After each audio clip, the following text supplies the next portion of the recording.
Lincoln had three terrible options: send warships and start a war, abandon the fort and basically admit the Confederacy is a real country, or do nothing and let his own men die. So he came up with a sneaky move. He announced he'd send ships carrying only food. No soldiers, no cannons, just bread and pork. Good luck looking like the good guy for shooting out a bread delivery, right? Sir, Lincoln's sending ships to Fort Sumter. Ships with what? He says just food, sir. If we let them resupply, that fort stays in our harbor forever. If we shoot at a bread delivery, we kind of look terrible, sir. He's trapped us. Tell them to surrender. If they refuse, open fire. This is gonna be a whole big thing, isn't it? Yep. 4:30 in the morning, April 12th, 1861. Sky pitch black over Charleston Harbor. A Confederate soldier lights the fuse on a massive cannon aimed right at Fort Sumter. The blast echoes across the water like thunder. Within minutes, dozens of cannons are firing from every direction. The bombardment lasted 34 straight hours. Walls cracked, fires broke out everywhere, the fort's flag got shot down twice, and soldiers kept sprinting out to put it back up. Thousands of cannonballs, and somehow, 0 people died in the fighting. But it didn't matter. Those cannon blasts were heard across the entire country. Lincoln called for 75,000 volunteers the next morning. 4 more southern states, including Virginia, right on Washington's doorstep, joined the Confederacy, and everybody figured it would all be wrapped up in about 90 days. They were very, very wrong. 90 days. That's how long everyone figured this war would last. Newspapers in Washington printed headlines screaming, "On to Richmond!" That was the Confederate capital, just 100 miles south. Union generals promised a quick smackdown, home by dinner, easy. Some folks in Washington believed this so hard that they packed picnic blankets and rode their carriages out to watch the first big battle. Real food, fancy cheese, opera glasses. They set up blankets on a hillside near a creek called Bull Run in Virginia and treated it like a day out at the theater. Oh, look, Harold, the soldiers are shooting. Marvelous. Pass the cheese, would you? I do hope our boys win quickly. I have a dinner party tonight. I'm sure it'll be over by lunch. More champagne? Why are those soldiers running toward us? Must be a victory parade. Run! We lost! They're coming! Oh, I've spilled my champagne. Harold, get in the carriage! The picnic was over, and so was the fantasy. The Union Army didn't just lose at Bull Run, it fell apart completely. Soldiers threw down their weapons and sprinted back toward Washington in total panic, crashing into fancy carriages and picnic blankets on the way. Back in a small Connecticut town, a young man named Tommy Aldrich had signed up for his 90-day adventure just 2 weeks earlier. He told his mother he'd be home before the leaves changed color. After Bull Run, the army told him 90 days was now 3 years. Tommy pulled out his mother's letter, read it one more time, then stuffed it back in his pocket and started marching. By the end of that single afternoon, nearly 5,000 soldiers on both sides were dead, wounded, or missing. One afternoon. And this was supposed to be the quick, easy war. Both sides went quiet. Nobody had a plan for what came next. And the reason for fighting was about to change in a way nobody saw coming. For months, Lincoln had been hiding something in his desk drawer, a secret document that would transform the entire war. He called it the Emancipation Proclamation, an official order declaring every enslaved person in Confederate States forever free. But his advisors begged him to wait. The Union was losing badly. Battle after battle, Confederate armies kept winning. If Lincoln released this now, it would look desperate. He needed a victory first. There was another reason too. Britain and France were talking about helping the Confederacy. The South grew most of the world's cotton, and European factories needed it. If those countries sent money or weapons to the Confederacy, the Union was in serious trouble.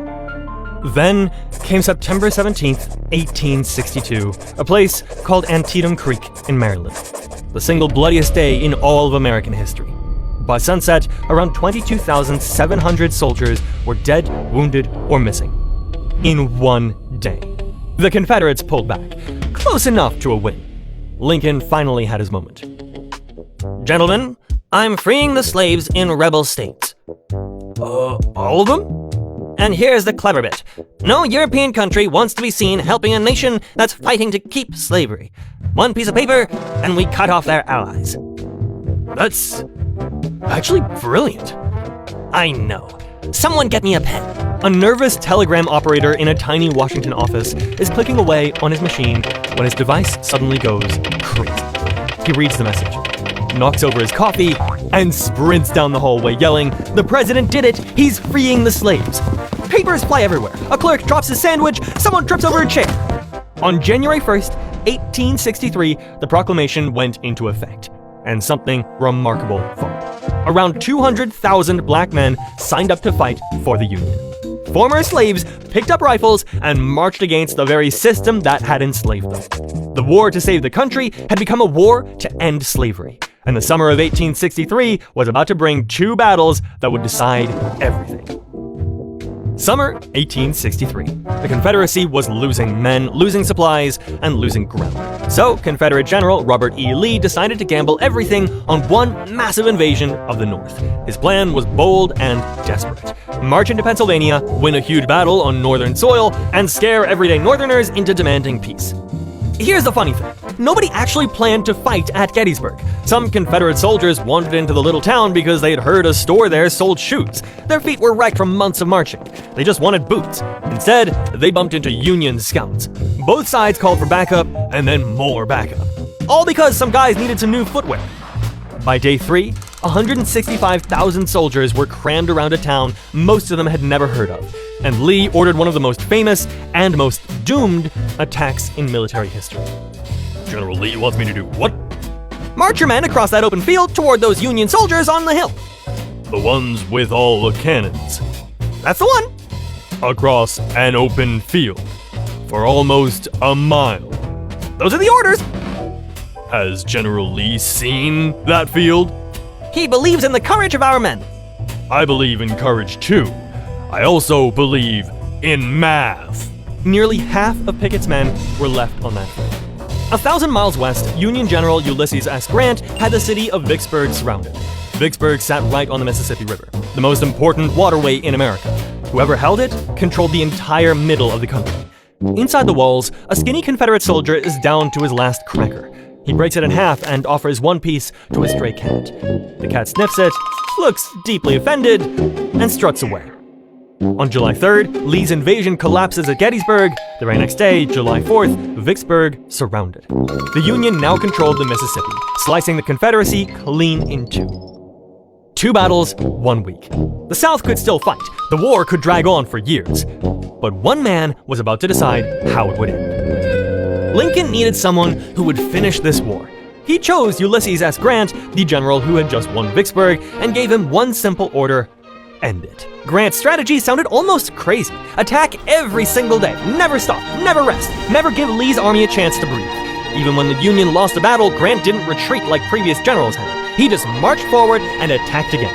The cost was staggering. In just 6 weeks during spring 1864, over 55,000 Union soldiers were killed or wounded. Newspapers started calling Grant a butcher. Families across the North dreaded every knock at the door. In a small Ohio town, a mail carrier drops off a bag of letters at the post office. Every single envelope is edged in black, the color families used when someone had died. The postmaster counts them, 14 black-edged letters in one delivery, for one tiny town. He looks at the empty main street and realizes most of the young men who used to walk past his window every morning are gone for good. Then, in September, the mood flipped. Union General William Sherman captured Atlanta, one of the biggest and most important cities in the South. Lincoln won re-election in a landslide. Sherman then marched his army 300 miles to the coast, burning farms, railways, and anything the Confederate army could use along the way. His goal was simple: destroy the South's ability to keep fighting. General Lee, Sherman just burned half of Georgia. How are our supply lines? What supply lines? Food for the men? We had some cornmeal. A horse ate it. The horse ate our food? To be fair, sir, we almost ate the horse. By April 1865, Lee's army was starving and surrounded. On April 9th, he surrendered to Grant at a farmhouse in Virginia. 4 years of fighting, and the United States was one country again. 5 days later, Abraham Lincoln went to see a play. A man named John Wilkes Booth crept up behind him and pulled the trigger. Lincoln died the next morning.